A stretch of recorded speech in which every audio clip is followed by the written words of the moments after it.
With family to celebrate the holidays, there are still so many homeowners continuing the recovery process after the hurricane season. It has been a tough time, and in the Gulf Harbors community of Newport Richey, some could be seen working on Christmas Eve today. It's a task, as Spectrum Bay News 9's Calvin Lewis explains, that actually has some feeling thankful.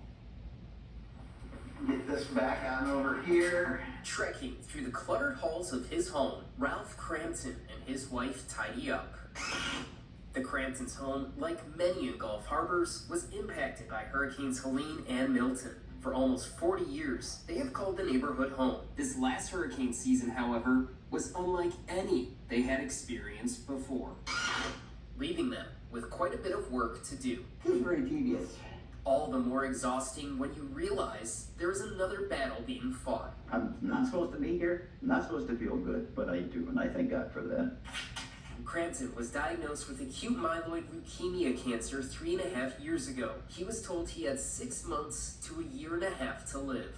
It's amazing even to me that I have the energy to even do this work, because most times, if you have AML, you can't do this kind of stuff. You can't handle the dust, you don't have the energy, it changes your life. On top of building back his home, Crampton is still balancing a job. Working from home, he says, as a software engineer. Now, with a little more work to do. I just got the permit earlier this week.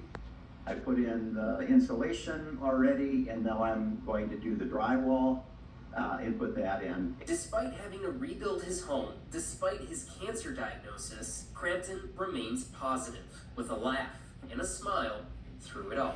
I'm blessed. I've always been blessed. There are people who suffer far more than I ever can imagine, even with the things that we've gone through. I have nothing to be upset about.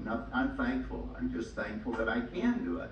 Thankful to still have their home, and thankful for their lives. In Newport Richey, Calvin Lewis, Spectrum News. I got